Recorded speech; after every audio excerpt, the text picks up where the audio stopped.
Assalamualaikum warahmatullahi wabarakatuh. Alhamdulillah wa syukrulillah wala haula wala quwwata illa billah.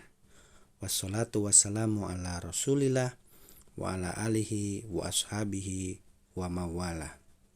Alhamdulillahirabbil alamin. Bertemu kembali dalam kajian satu hadis dan sarahnya serta ayat Al-Qur'an terkait. Adapun kajian hadis pada kesempatan ini adalah tentang kewajiban mencari nafkah. Tentu yang dimaksud dengan hadis ini kewajiban mencari nafkah untuk para suami. Sebelum kita lanjutkan kajiannya, jangan lupa untuk subscribe, kemudian bunyikan loncengnya, like, dan share. Rasulullah Shallallahu Alaihi Wasallam bersabda, "Kafa bil mar'i isman ayyudi'a mayyakut." Cukuplah seorang suami itu seseorang berdosa. Seseorang sudah berdosa walaupun tidak melakukan maksiat. Ayyudi'a mayyakut. Ketika seseorang tadi tidak menafkahi orang yang menjadi tanggungannya. Ketika seorang suami tidak memberi nafkah istrinya dan anak-anaknya. Kafa bil mar'i isman ayyudi'a mayyakut. Jadi seorang suami yang menelantarkan, yang tidak menafkahi keluarganya, istri dan anaknya, padahal ia sehat, mampu bekerja, dianugerahi tubuh anggota badan yang sempurna, tapi tidak bekerja, tidak mencari nafkah, maka dia sudah berdosa menurut hadis Rasulullah Shallallahu Alaihi Wasallam ini. Pelajaran pertama yang bisa kita petik dari hadis ini adalah Islam mewajibkan suami mencari nafkah. Karena wajib, maka barang siapa yang mencari nafkah untuk keluarganya, dia mendapatkan pahala setiap harinya, pahala luar biasa. Maka siapa suami yang tidak mencari nafkah untuk keluarganya, maka dia akan mendapatkan dosa setiap harinya. Sedangkan istri tidak wajib mencari nafkah. Bahkan untuk dibolehkan ada syarat-syaratnya. Jadi suami mutlak wajib mencari nafkah untuk keluarganya. Dalam sebuah sirah dikatakan Nabi Muhammad pernah mencium tangan seorang sahabat yang kasar sekali, yang pecah-pecah karena mencari nafkah. Rasulullah melihat di tangan sahabat tersebut yang kasar itu sebuah kafaroh dosa dan jalan ke surga. Pelajaran kedua berkaitan dengan pelajaran pertama, memberi nafkah merupakan kewajiban seorang suami tadi. Oleh karena itu, Islam telah menjadikan sikap seorang suami yang menyia-nyiakan hak istri dan anak-anaknya, seorang suami yang tidak mencari nafkah, tidak menafkahi keluarganya, sebagai perbuatan dosa besar, murtakibul kabir. Jadi suami yang tidak menafkahi keluarganya, yang tidak mencari nafkah, yang pasif, itu setiap harinya dikategorikan sebagai dosa besar.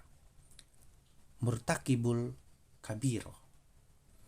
Seperti di hadis awal tadi, kafa bil mar'i ithman ayyudi'a mayyakut. Hadis riwayat Ahmad, Abu Daud, Al-Hakim berkata bahwa sanad hadis ini sahih. Ini hadis sahih. Pelajaran ketiga, Rasulullah Shallallahu Alaihi Wasallam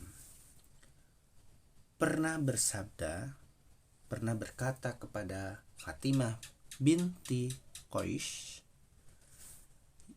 Beliau membolehkan Fatimah untuk menimbang, untuk menganjurkan menerima calon suami itu dilihat faktor kemampuannya dalam memberi nafkah. An Fatimah binti Qais radhiyallahu anha qalat ataitun Nabi sallallahu alaihi wasallam faqult inna Abal Jaham wa Muawiyah khatabani. Dari Fatimah binti Qais radhiyallahu anha, ia berkata, aku mendatangi Nabi Shallallahu Alaihi Wasallam lalu aku berkata, sesungguhnya Abu Jaham dan Muawiyah telah melamarku.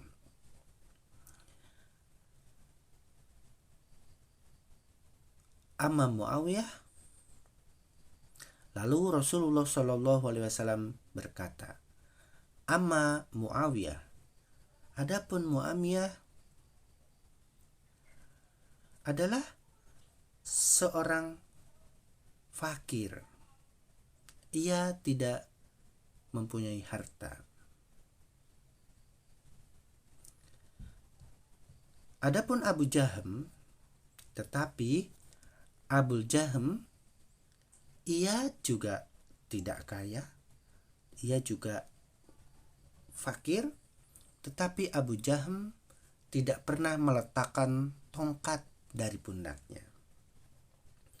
Artinya Nabi SAW menganjurkan Fatimah binti Qais untuk menolak Muawiyah, tetapi menganjurkan untuk menerima lamaran Abu Jaham.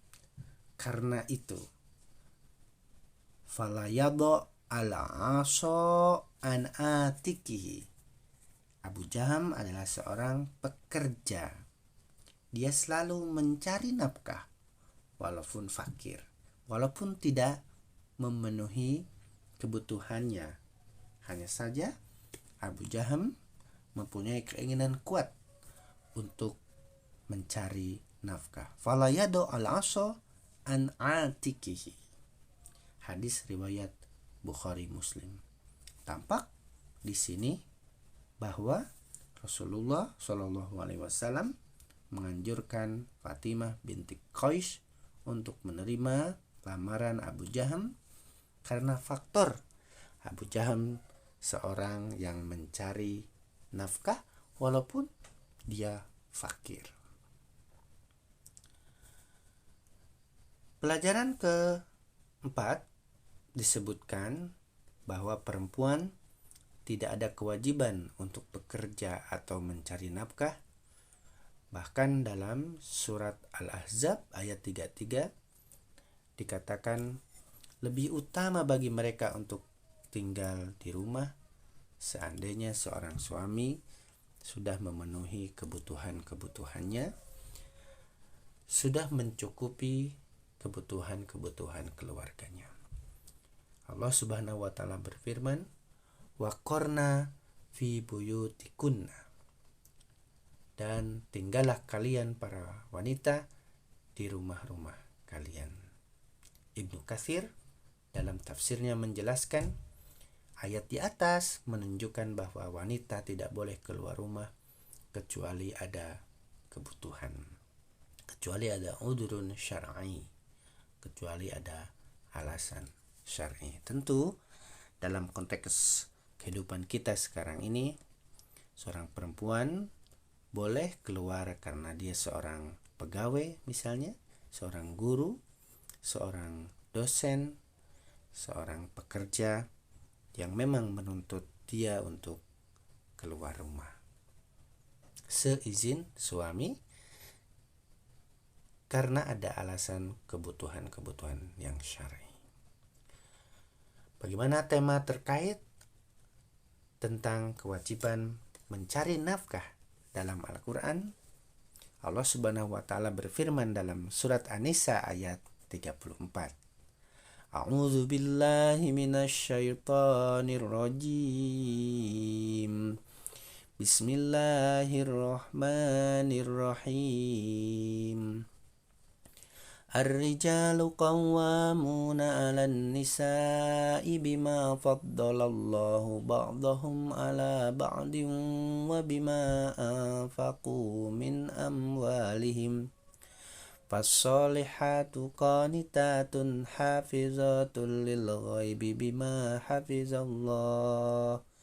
Wallati takhafuna nushuzahunna fa'izuhunna wahjuruhunna fil madaji' wadribuhun fa in ata'nakum fala tabaghu 'alaihinna sabila innallaha kana 'aliyan kabira. Yang artinya kurang lebih, Ar-rijalu qawwamuna 'ala nisa bima faddalallahu ba'dahum 'ala ba'd.